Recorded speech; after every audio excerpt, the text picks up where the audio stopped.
He becomes God for 7 days, not knowing that this power will soon turn into his biggest regret. Bruce constantly complains about his life, believing he's unlucky and that nothing ever goes his way. He keeps saying that if he were God, he would do everything differently. According to Bruce, God never listens to him and deliberately puts him in the worst situations possible. So one day, God himself comes down to Earth and gives Bruce his powers, just to show him how difficult it truly is to be God. It all begins with Bruce Nolan, a television field reporter for Eyewitness News in Buffalo, New York. Bruce lives with his girlfriend Grace and their dog. He believes that his life is full of bad luck. Everything seems to go wrong every day. From his favorite team losing games to dealing with his dog making a mess in the house and getting stuck in traffic, Bruce feels cursed. This is my luck. This is my luck. His biggest dream is to become a news anchor, but he blames his bad luck for not getting the position. His main competition is Evan, a talented reporter who also wants to be the news anchor. Bruce and Evan are rivals, and when Bruce finally reaches the office, Evan doesn't miss a chance to make fun of him for the silly and pointless stories he covers. And that's the way the cookie crumbles. That same day, Bruce's boss, Jack, sends him to Niagara Falls to cover the Maid of the Mist boat tour live for its 156th anniversary. Bruce is excited, thinking this story might finally bring him closer to his dream job as a news anchor. He even calls Grace to share the good news. Before the live broadcast starts, Susan, one of the anchors, announces that Pete Feynman, her co-anchor, is retiring after 33 years. She also reveals that his replacement will be Evan Baxter. Bruce hears all of this through his earpiece, and his heart sinks. Grace, watching everything live on TV, is also shocked. When the live broadcast cuts to Bruce at Niagara Falls, he sarcastically congratulates Evan and then starts blaming the company for not giving him a chance to be an anchor. Why do you think I didn't get the anchor job? Hey man, I don't want any problems. His behavior gets more and more chaotic, forcing the station to cut the live feed. Bruce gets fired and is thrown out of the office with his belongings. Yeah, you better keep walking. What? You forgot your things. That's what I get for trying to help someone.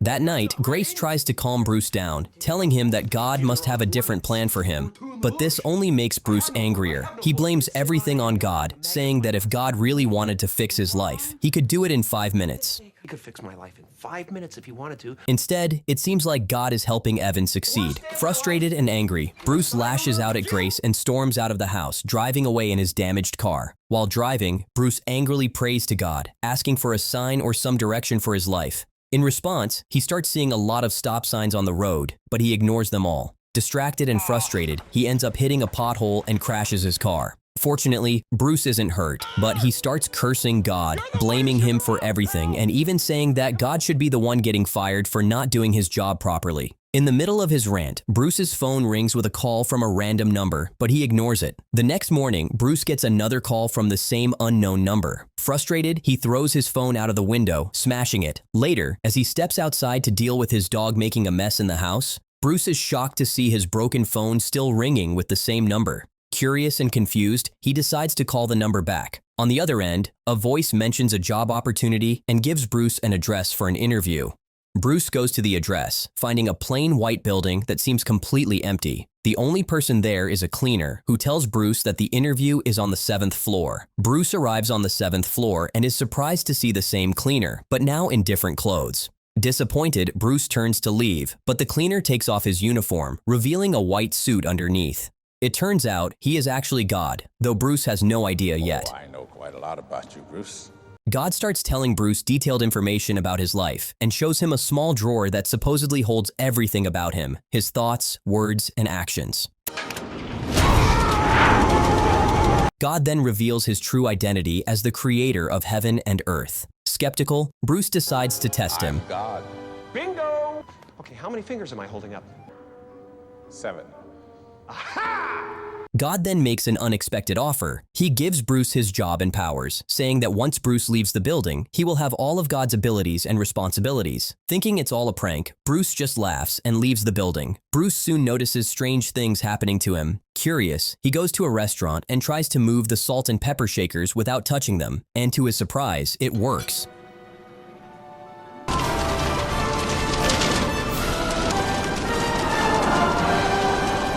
Suddenly, God appears and takes Bruce for a walk. He explains the two main rules of being God. First, Bruce can't tell anyone that he has God's powers. And second, he can't use those powers to interfere with free will. As they walk and talk, Bruce looks down and realizes that he is actually walking on water. Shocked, he turns to God for answers, but God just smiles and leaves, saying he's going on vacation and that it's up to Bruce to handle all of God's responsibilities. Bruce starts enjoying his new powers. I do not wish to fight. So as soon as you apologize... Apologize. The damn monkey comes out my butt, then you get your sorry. How about...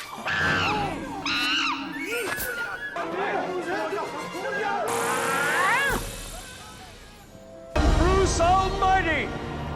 That night, Bruce returns home with a bouquet of rare flowers for Grace. To impress her even more, he uses his powers to clear the sky and makes the moon and stars appear bigger and brighter. Grace is amazed, and the two share a romantic night together. The next morning, Grace watches the news and learns that many people were injured by a tsunami. At the same time, Bruce suddenly starts hearing countless voices in his head. They are prayers from the victims of the disaster. Ignoring the voices, Bruce gets ready to go to his office and get his job back. On the way, he uses his powers to get a fancy car and clear the traffic. He arrives at a crime scene before anyone else and films a report when the cops find a body. Impressed, Bruce's boss quickly gives him his job back. Using his powers, Bruce starts creating news events just so he can report them first, like making an asteroid fall from the sky. His popularity soars, and he becomes a highly successful reporter. Soon his face is on billboards with the title Mr. Exclusive. Bruce goes to his office and decides to ruin Evan's live broadcast. I'm Evan Baxter, and here's what's making news.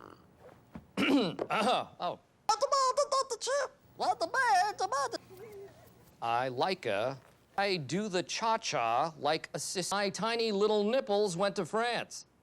Other news. I'm sorry, we seem to be having some technical...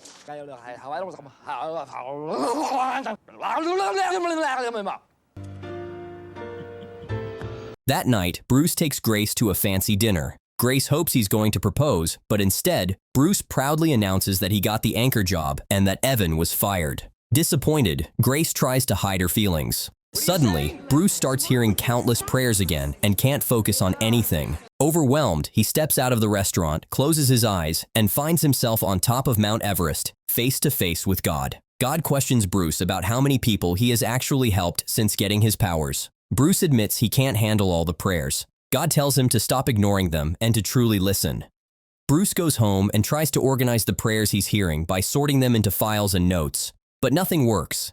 Frustrated, he decides to put all the prayers into a list on his computer. To his shock, he finds over 1 million unread prayers. Overwhelmed, he selects yes to answer all of them at once. But soon after, he gets another 3 million unread prayers. Panicking, Bruce once again answers yes to all of them without thinking. That night, Bruce throws an office party to celebrate his new position as an anchor.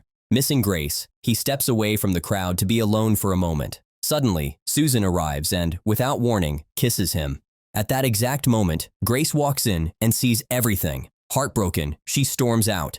Bruce tries to explain that it was an accident, but Grace refuses to listen and breaks up with him. Upset, Bruce ends the party by triggering the fire alarm and sprinklers, sending everyone home. The next morning, Bruce tries to convince Grace to take him back, but she refuses. Desperate, he tries to use his powers to change her mind, but it doesn't work because interfering with free will is against the rules. Meanwhile, chaos erupts around the world because Bruce answered yes to everyone's prayers. Millions of people who prayed to win the lottery end up winning, but their prize is so small that they start protesting. The asteroid Bruce summoned also caused power outages and other problems, making things even worse. Amidst all this, Bruce does his first live broadcast as an anchor. During the report, his boss informs him that the whole town is in chaos. Realizing it's all because he carelessly answered yes to every prayer, Bruce starts to panic. Bruce leaves his live broadcast and rushes outside, shocked to see the whole town in chaos. People are rioting, and everything is being destroyed. Panicking, Bruce calls out to God for help. Suddenly, he finds himself back at the same place where he first met God. Desperate, Bruce begs for help. God calmly tells Bruce that everything is fixable and that he has the power to set things right by himself. The next day, Bruce decides to fix everything. He waits in traffic like everyone else, helps a guy repair his car, and even gives the anchor position back to Evan. He also trains his dog to pee outside and helps a homeless man. That same day, Grace's friend stops by Bruce's house to pick up her things. She mentions that Grace prays for him every night. Curious, Bruce checks his prayer list and finds Grace's prayers. Suddenly, he hears a live prayer from Grace. He listens as she prays to forget him because, despite everything, she still loves him and doesn't want to get hurt again. That night, Bruce breaks down in tears and decides to give up being God. He surrenders everything to God, admitting that he can't handle it. Suddenly, a truck hits him. Bruce finds himself face to face with God again. God gently tells him to pray for whatever he truly wants. Bruce prays, not for himself, but for Grace's happiness, even if it means she isn't with him. Pleased, God grants his prayer. In an instant, Bruce is back on the road, receiving treatment from paramedics. He later wakes up in a hospital bed with Grace by his side. Relieved and overjoyed, they hug each other, and Grace finally forgives him. In the final scene, Bruce is back to doing his lighthearted news reports, covering small but happy stories around town. He seems content and at peace with his life. During one of his reports, he surprises everyone by announcing on camera that Grace is going to be his wife. As the film ends, the homeless man Bruce helped earlier is revealed to be God in disguise, smiling knowingly.